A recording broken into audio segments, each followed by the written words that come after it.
Assalamualaikum warahmatullahi wabarakatuh. Perkenalkan, saya Diva Karina Safitri, NIM 2403010200054 dari program studi S1 Akuntansi, kelas AK502. Hari ini saya akan mempresentasikan ujian akhir semester saya dalam mata kuliah Perilaku Organisasi dengan dosen pembimbing Ibu Vika Febri Mulyati, Eskom Mkom, dengan judul Konflik dalam Organisasi.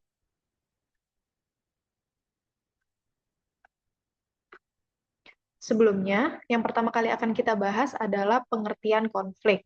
Menurut Afif 2013, konflik adalah suatu proses dinamis yang tidak muncul dengan tiba-tiba, dan pembentukan konflik memerlukan beberapa waktu untuk berkembang dan melewati beberapa tahap. Menurut Sukanto Reksohadiprodjo dan Hani Handoko 2001 halaman 227, konflik dapat dikatakan sebagai segala macam interaksi, pertentangan atau antagonistik antara dua atau lebih pihak. Pertentangan kepentingan ini berbeda dalam setiap intensitasnya tergantung pada sarana yang dipakainya. Sedangkan menurut Maret dan Simon, memaknai konflik sebagai gangguan dalam mekanisme standar pengambilan keputusan, sehingga suatu individu atau kelompok mengalami kesulitan dalam memilih alternatif pengambilan keputusan. Selanjutnya, jenis-jenis konflik itu ada 4. Yang pertama adalah konflik vertikal. Konflik vertikal terjadi karena atasan selalu memberi perintah dan pengawasan searah pada para pekerja tentang apa yang harus dilakukan, sementara inisiatif dan partisipasi para pekerja kurang dihargai. Selanjutnya ada konflik horizontal. Konflik horizontal terjadi di antara sesama para pekerja pada departemen yang sama dan pada tingkat hierarki yang sama. Konflik ini bisa muncul karena berbagai alasan, seperti adanya ide dan kepentingan yang berbeda, yang berhubungan dengan alokasi dan atau relokasi sumber daya.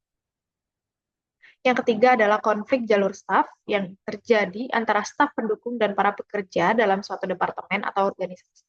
Yang terakhir adalah konflik peran. Konflik ini muncul berawal dari pemahaman tidak lengkap atau keliru dari tugas yang diberikan kepada para pekerja pada saat.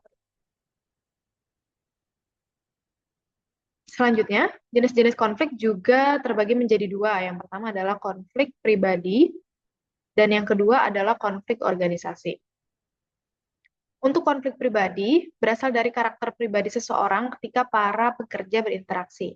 Penyebab konflik pribadi ada 4 kategori berikut, yaitu yang pertama adalah sikap a priori terhadap orang lain, yang kedua kesalahan dalam komunikasi, yang ketiga adalah ketidakpercayaan di antara para pekerja dalam organisasi, dan yang terakhir adalah karakteristik pribadi.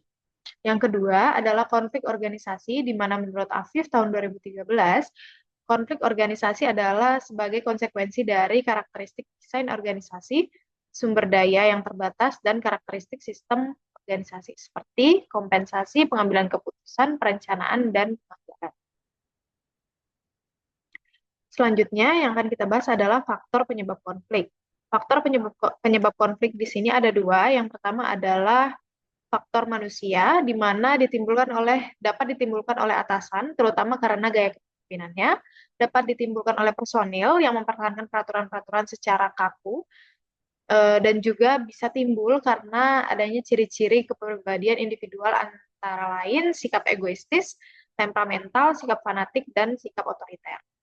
Selanjutnya, faktor organisasi di mana adanya persaingan dalam menggunakan sumber daya, perbedaan tujuan antar unit-unit organisasi, interdependensi tugas, dan yang terakhir adalah perbedaan nilai dan. Nah, dan dampak dari konflik itu sendiri dapat dilihat dalam dua sisi, yaitu dampak negatif dan dampak positif. Untuk beberapa dampak negatifnya diantaranya adalah menghambat komunikasi, mengganggu kohesi atau keeratan hubungan, mengganggu kerjasama atau teamwork, mengganggu proses produksi, bahkan dapat menurunkan produksi, menumbuhkan ketidakpuasan terhadap pekerjaan, serta individu atau personil mengalami tekanan, stres, mengganggu konsentrasi, menimbulkan kecemasan, mangkir, menarik diri, frustasi, bahkan hingga apatis. Sedangkan untuk dampak positif, di antaranya adalah membuat organisasi tetap hidup dan harmonis, berusaha menyesuaikan diri dengan lingkungan, melakukan adaptasi sehingga dapat terjadi perubahan dan perbaikan dalam sistem dan prosedur, mekanisme, program, bahkan tujuan organisasi. Memunculkan keputusan-keputusan yang bersifat inovatif dan memunculkan persepsi yang lebih kritis terhadap perbedaan pendapat. Selanjutnya adalah strategi dalam penanganan konflik. Menurut Afif 2013, strategi negosiasi merupakan strategi yang paling umum untuk memecahkan konflik dan dapat berhasil jika berbagai kepentingan yang berbeda mencapai titik temu.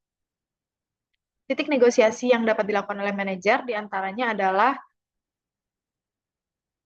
taktik face to face, taktik persuasi, taktik tipu daya, taktik ancaman, taktik janji, dan taktik konsensi. Sedangkan untuk Robin dan Judge 2011 menggambarkan proses negosiasi dalam bagan sebagai berikut. Yang pertama adalah persiapan dan perencanaan, selanjutnya mendefinisikan yang menjadi dasar aturan atau ketentuan, lalu mengklarifikasi dan mengesahkan, menggabungkan dan menyelesaikan masalah dan menetapkan dan melaksanakannya. Nah, kesimpulannya, konflik adalah perselisihan atau pertentangan yang terjadi akibat perbedaan kepentingan, tujuan, atau pandangan antar individu maupun kelompok. Terdapat beberapa jenis konflik, seperti konflik pribadi, kelompok, dan organisasi, yang dipicu oleh berbagai faktor, termasuk perbedaan nilai, kebutuhan, serta komunikasi yang kurang efektif. Untuk menyelesaikan konflik secara efektif, diperlukan strategi yang tepat agar tercipta solusi yang menguntungkan bagi semua pihak dan memperkuat hubungan sosial di masa depan. Sampai di sini presentasi saya pada hari ini. Atas kekurangan dalam presentasi saya mohon maaf. Terima kasih atas waktunya. Assalamualaikum warahmatullahi wabarakatuh.